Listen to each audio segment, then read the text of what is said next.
रसिक प्रेक्षक हो, घरातील वयस्कर माणसं ही बऱ्याच वेळा आपल्याला प्रत्येक गोष्टीत रोकटोक करणारी वाटत असतात. आपल्याला वाटत राहतं की हे मला का मनासारखे जगू देत नाही, का लहान समजतात. काळ बदलला तरी हे त्यांचेच जुने विचार आमच्यावर का लादत आहेत. पण खरं सांगू, ही माणसं गेली ना कायमची सोडून की कळतंय किती मोठा अनुभवांचा शहाणपणाचा झरा आपल्या घरातून आटून गेला आहे. आपल्याला वाटतं आपल्यासारखेच तेही भांडून मनासारखे जगले असतीलच की, मग आम्हालाच का मज्जा. त्यांनीही चढउतार पाहिले असतीलच की, मग आम्हालाही लागू द्यायच्या ना ठेचा.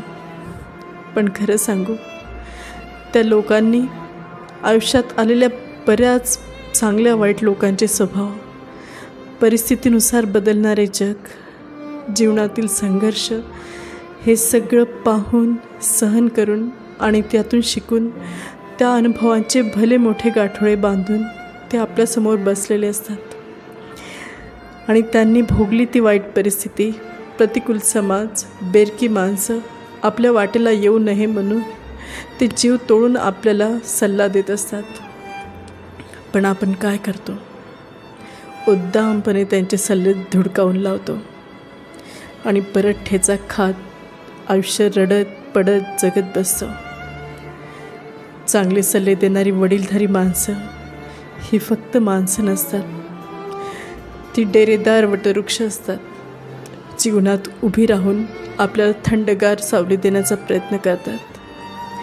चिंता, दुःख, संकट ह्यांपासून आपले रक्षण करण्याचा प्रयत्न करीत असतात. अशी माणसं दिसली किंवा तुमच्याजवळ असली तर नक्कीच त्यांना जपा, त्यांचे सल्ले ऐका, त्यांना नतमस्तक व्हा. कारण फार नशीब लागतं डोकं टेकवायला योग्य पाय मिळवण्यासाठीही, नाही का? कवितेचे लेखन आणि अभिवाचन निकिता रत्नपारखी. धन्यवाद.